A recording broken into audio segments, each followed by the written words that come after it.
ओम साई राम। आज का साईं संदेश। बाबा कहते हैं, मेरे बच्चे, तुम ऐसा सोचते हो कि मैं जितना भी अच्छा करूं सभी के साथ, सभी तुम्हें गलत और बुरा समझते हैं।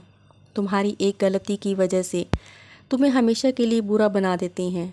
और जब तुम इन लोगों की ज़रूरत होती है तुम्हें, या इनकी मदद की ज़रूरत होती है तुम्हें, तो मदद करने के लिए कोई आगे नहीं आता। उस वक्त तुम खुद की मदद स्वयं खुद करोगे। इसलिए खुद को मजबूत बनाओ और जैसा तुम चाहते हो वैसा ही होगा। अब समय आ चुका है कि तुम्हारे सारे मनोरथ पूर्ण होंगे। तुम्हारी जो छोटी छोटी खुशियाँ तुम्हें मिल रही हैं उस पर ध्यान दो।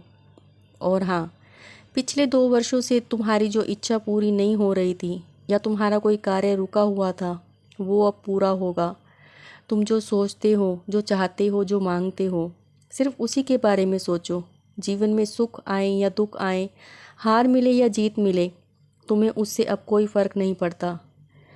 तुम्हें जो ये अनुभव मिला है, ये तुम्हारी भक्ति का नतीजा है। और ये जो तुम्हारा मुझ पर अटूट विश्वास है, उसी के कारण ही तुम ये सब कर पा रहे हो। मैं तो हर जगह पर विराजमान हूँ और तुम्हारी रक्षा चारों ओर से कर रहा हूँ। मैं ही तुम्हें आने वाले तुम्हारी हर मुसीबत से तुम्हें बचाता हूँ। तुम्हारे हर दुखों को, हर कष्ट को मुझसे होकर गुजरना होता है। तुम्हारे साथ जो भी हो रहा है वो तुम्हारे अच्छे के लिए और तुम्हारे भले के लिए हो रहा है। इसी में ही तुम्हारी भलाई छिपी है।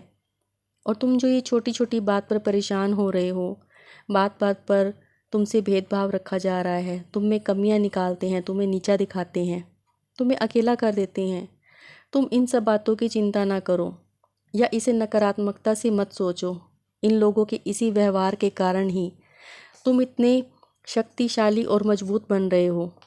और हाँ, थोड़ा अपनों से भी बचकर रहो, क्योंकि उन्हें बाहर वालों से ज़्यादा पता होता है कि तुम्हें किस चीज़ से और किन बातों से तकलीफ़ हो रही है। कुछ लोग किसी के साथ बुरा करके बहुत खुश होते हैं, उनकी खुशी का ठिकाना नहीं होता। और जब वही सब उनके साथ होता है तो फिर उन्हें बहुत बुरा लगता है, दर्द होता है। जब खुद पर बीतती है तब उन्हें मालूम पड़ता है कि कितना दर्द मिला है। मेरे बच्चे, किसी को उतना ही दर्द तकलीफ़ दो जितना कि तुम सह सको। तुम जैसा करोगे वो तुम्हारे सामने बिल्कुल वैसा लौट कर आएगा एक ना एक दिन।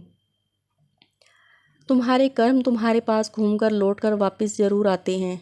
ईश्वर की लाठी में बहुत ज़ोर होता है, और जब वो तुम्हारे कर्मों का बदला लेगा तब तुम्हारे कर्मों का हिसाब होगा और फिर तुम्हें ब्याज सहित सब चुकाना होगा।